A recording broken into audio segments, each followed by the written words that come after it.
La réaction inflammatoire est caractérisée par 4 symptômes. La rougeur, la chaleur, le gonflement et la douleur.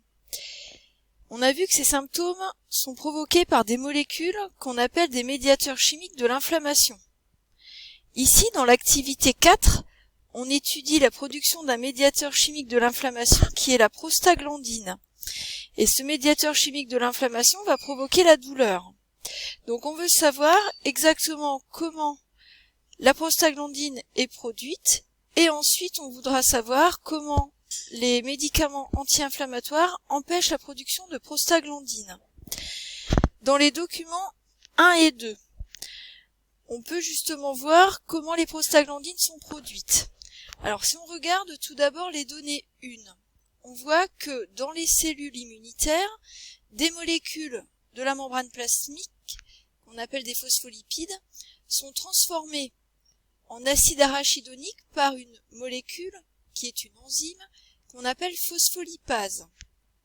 Alors si on regarde les données 2, pour expliquer le rôle d'une enzyme, donc les données 2 précisent qu'une enzyme, donc c'est une protéine, on sait qu'une protéine est composée d'acides aminés et qu'elle est produite suite à l'expression d'un gène.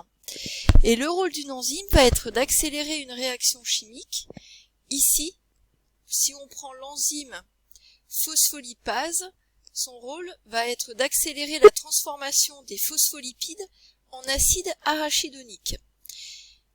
Donc ici, on voit dans le document 2 comment agit exactement une enzyme. Donc l'enzyme, en l'occurrence, va s'appeler phospholipase.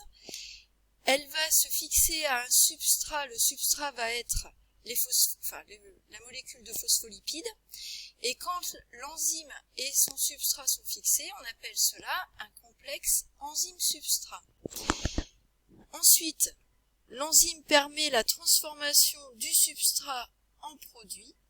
Et à la fin, et ce n'est pas exactement comme on voit dans les données 2, où 2 produits sont créés à partir d'un substrat, mais ici, le substrat qui va être les phospholipides va être transformé en un produit qui est l'acide arachidonique. Une fois que l'on a compris ça, on réexplique la même chose pour la deuxième enzyme, en reprenant les données 1.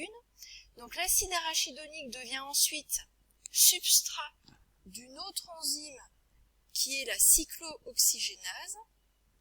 Il se crée donc un complexe enzyme-substrat formé d'acide arachidonique et de cyclooxygénase qui est l'enzyme. Et à la fin, en regardant avec les données 2, on aurait création d'un produit qui correspondrait aux prostaglandines. Et les prostaglandines étant produites, la douleur va être produite pour l'individu.